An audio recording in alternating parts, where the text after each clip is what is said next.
They don't put in extra work. They don't go above and beyond to hone their skills, improve their game. This is a club. This is a get-together. This is a player meet and greet. This is a hangout, and the WNBA is just where they choose to hang out. And the NBA and the owners within the league, they're funding this hangout. The WNBA is in total panic mode right now, and it's not about low ratings or fewer fans. No, they're sweating bullets over something way scarier. A new league called Unrivaled is dangling huge money in front of their biggest star, Caitlin Clark. Can you feel it? Can you feel the panic reverberating throughout the WNBA dump? WNBA players think they have leverage. Key word, think. Now, in their defense, they do have leverage in the short term. So, for months, their own players have been complaining about tiny paychecks. Meanwhile, the WNBA has been raking in record money. Now the league is facing its worst nightmare. There's a competitor that actually pays women's basketball players what they're worth. Now, I don't know what to believe from financials, but they got a lot of money backing them from TNT Sports and a lot of investors. And word has it that they came within $10 million of breaking even their first season. That's damn sight a lot. That's damn sight a lot better than the WNBA's done ever. Look, let's get really clear on what's going on. Unrivaled, that new 3-on-3 startup league, they've been in the news since January. They just finished their first season, and the numbers are absolutely jaw-dropping. Unrivaled will forever change the WNBA. For sure. And the way that they do business, the way that they treat their players, any agreement going forward. Unrivaled did things that were unprecedented. And I think it showed players their value, and players in that upcoming CBA are going to ask for everything. And I think that they're going to have to make something work if they want to see the product on TV, right? What's crazy is players there average $220,000. That's for just 8 weeks of basketball. Think about that. That's almost 3 times what the average WNBA player makes for a whole season. And Caitlin Clark, the woman who pretty much brought women's basketball back to life, she's only making a tiny $78,000 in her second year with the Indiana Fever. The math is honestly insulting. It's almost criminal. Essentially stalled for a new collective bargaining agreement in the WNBA. For the first time ever, WNBA players think they have leverage. Key word, think. Now, in their defense, they do have leverage in the short term. The problem is, if this short-term leverage is used and the 2026 WNBA season is canceled, it could have devastating long-term impacts on pretend basketball. But here's where it gets really interesting. Unrivaled isn't just throwing money around. No, they know exactly what they're doing. The league president Alex Bezel confirmed salaries will go up even more in 2026. Their first season blew past all their money prediction. They made over $27 million in revenue. That's nearly breaking even when most new leagues lose millions. And now they're coming back for round 2. And they're looking straight at the one player who could turn them into a real threat to the WNBA, Caitlin Clark. I'm wondering, will the WNBA get within $10 million this season? I kind of doubt it, considering Caitlin Clark's missed, 13, 14 games or something like that? We saw ticket prices plummeted. We know the ratings have gone down in games that she's not involved with, which has drove the ratings down across the league.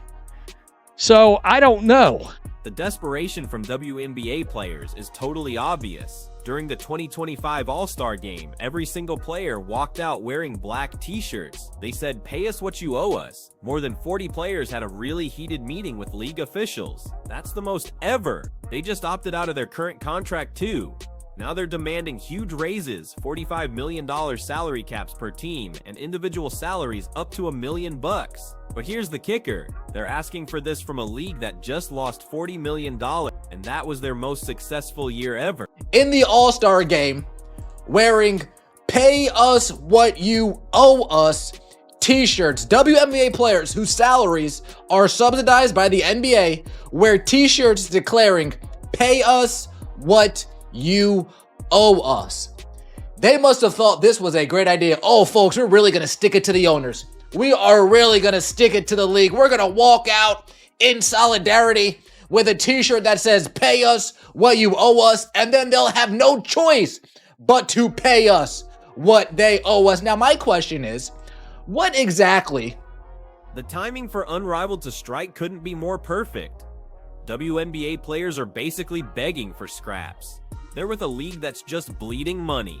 But Unrivaled, they're proving that women's basketball can be profitable, and they're actually paying players what they deserve. The difference is so huge, it's embarrassing. Angel Reese just won $50,000 for winning the Unrivaled championship. That's more than 2/3 of her entire WNBA rookie contract. And Paige Buckers is set to make about $350,000 in her first year with Unrivaled. That's more than her whole 4-year WNBA rookie deal. Is that Paige Buckers' 10-week commitment to Unrivaled?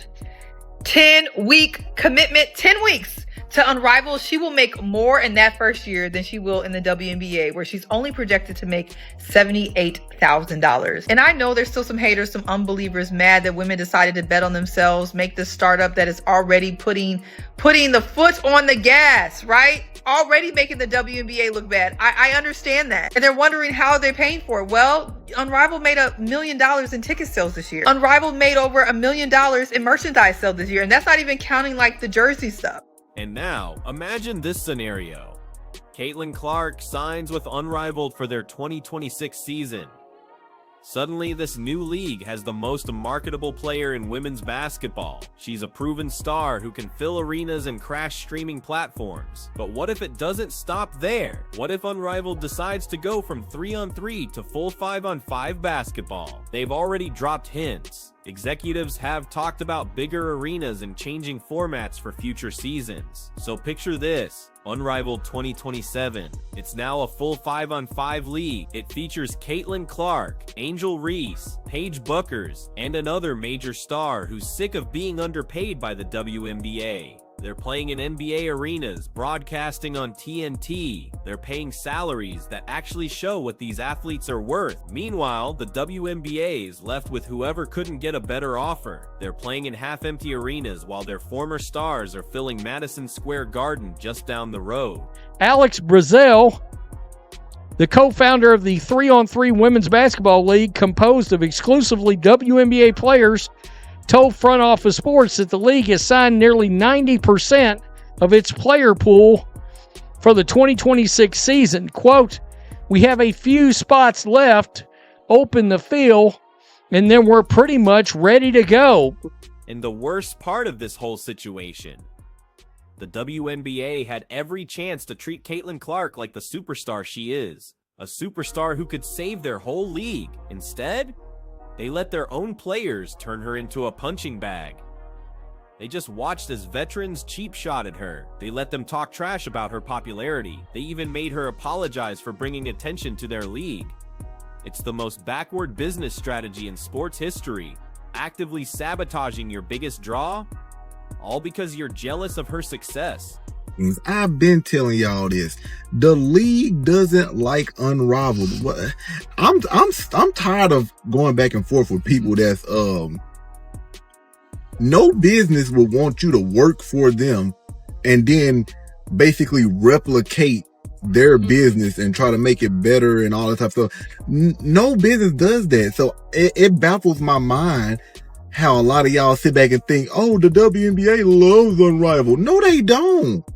Meanwhile, Unrivaled is just rolling out the red carpet for every player. They're giving them luxury apartments, personal chefs, childcare, recovery facilities. They even have a Sephora-sponsored glam room. They get it. Treating athletes like pros means more than just a paycheck. It means building a place where they can really thrive on and off the court. The WNBA's idea of player care. It's telling them to be grateful for charter flights. Flights they only got after literally decades of complaining. The financial truth for the WNBA is absolutely damning. They talk big about growth, about popularity, but they're still losing money hand over fist. The NBA has covered their losses for 28 years. We're talking hundreds of millions of dollars, and now they're asking for 50% revenue sharing.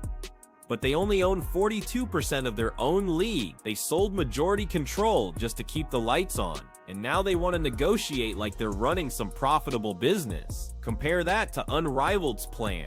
They raised over $35 million from real investors. They got a $100 million media rights deal with TNT, major sponsorships from Samsung, Ally Financial, Miller Lite, and they still paid players more than any women's pro sports league in history. They're not begging the NBA for handouts. They're not making excuses about market rate. They're proving that women's basketball can work as its own successful business. Continues to show that this league is where people want to be because they treat them right. They're providing the resources for them. They're promoting them the way they should be promoted. And that's what women's basketball players deserve. That's what women deserve. A lot of you may be wondering, well, why can Unrivaled do it and why can't the WNBA do it? The WNBA can do it, but you need to understand can and will and choose to are all different things. You can feel the desperation in WNBA front offices right now. They're watching their best players openly flirt with a competitor. This new league offers better pay, better treatment, and way more opportunities. Satou Sabally just announced she's played her last game in Dallas. She's looking for a new home. Coincidence? She just spent time with her former Oregon teammate Sabrina Ionescu at Unrivaled. It's not hard to connect those dots. But here's what should really terrify the WNBA. Unrivaled isn't even at full strength yet. They still don't have Caitlin Clark, Asia Wilson, or a bunch of other megastars. Stars who could transform them overnight. They're already successful without the league's biggest name. Imagine what happens when they start adding players who can double TV ratings and triple merchandise sales all by themselves. The clock is ticking on the WNBA's current contract too. They only have until October to reach a deal with players. Otherwise, they risk the first work stoppage in league history. And now they're not just arguing with their own players. They're competing with a league that has already proven something. It can do what the WNBA claims is impossible: pay women's basketball players like the professionals they are. Unrivaled is making moves. Unrivaled is making moves, and they making them in a major way, y'all. They are making moves in a major way. Unrivaled announced the signings of that. Look, they're going and getting the young, popping, upcoming talent. WNBA, y'all better figure something out. Y'all better figure something out. Unrivaled is making moves. We already see the players talking about they are willing to strike. They want what they want. Pay us what you owe. Pay us what you owe. The thing is, even WNBA legends are starting to question the league. When players wore those "pay us what you owe us" shirts at the All-Star game, the crowd literally chanted, "Pay them." While Commissioner Engelbert was trying to give out awards, the fans get it. The players get it. The only ones who don't seem to understand basic economics are the people running the league. And let's not forget the Caitlin Clark factor in all of this. Every piece of data confirms what anyone with eyes already knew. She is the WNBA's biggest draw by a massive margin. When she's healthy, Fever games average 1.8 million viewers. When she's injured, that number drops to under 850,000.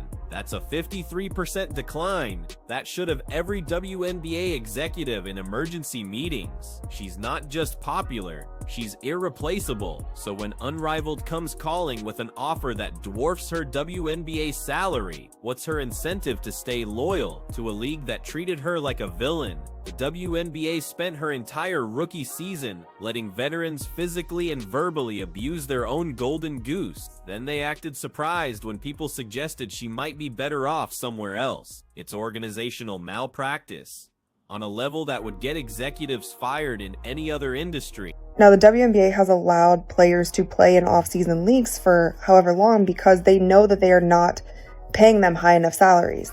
Now, the goal of all the WNBA players, including Nafisa and Stewie, which is why they started Unrivaled, is to be able to pay the players more, give them livable wages, make it so they didn't have to go overseas. And I commend them for that. I think it's fantastic what they did with Unrivaled. The beautiful irony here, Unrivaled was co-founded by Nafisa Collier and Brianna Stewart, two WNBA veterans. They got tired of the league's excuses, So they decided to build something better. They didn't wait for permission. They didn't beg for handout. They went out, raised money, got media deals. They built a league that actually values its athletes. This is entrepreneurship at its best, and it's making the WNBA look like a relic from a bygone era. That expansion to larger arenas and 5-on-5 basketball, it's not just speculation, it's an inevitable evolution. Unrivaled has already proven they can make 3-on-3 work financially, so the natural next step is to offer the full basketball experience fans actually want to see, and when that happens, the WNBA's competitive edge just disappear. They'll just be another league fighting for talent, except they'll be the one with the worst pay, the worst treatment, and the worst business model. This is what happens when you take your customers for granted for too long. The WNBA spent decades telling players to be grateful for whatever crumbs they were willing to share. They never imagined someone would come along, someone who would actually treat these athletes like the valuable assets they are. Now, they're facing a fight for survival from a league that figured out what they couldn't: how to make women's basketball profitable while paying players fairly. WNBA is still under this major umbrella of the NBA, and a lot of that affects the way they do things. As long as the WNBA is in this 360 deal with the NBA, you're not going to see them promoting their players, paying their players, all the things that Unrivaled is able to do because they don't have that middleman.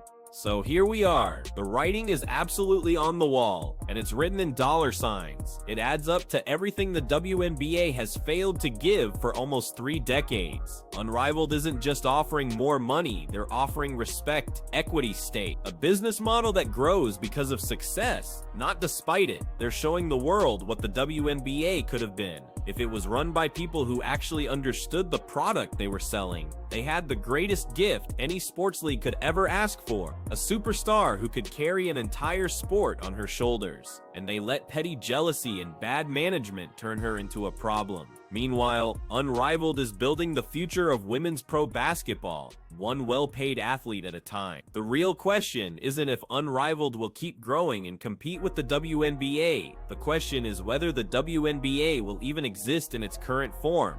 Once players realize they don't have to accept poverty wages just to play professional basketball, the revolution isn't coming, it's already here, and it's being televised on TNT, with competitive salaries and actual respect for the athletes who make it all possible.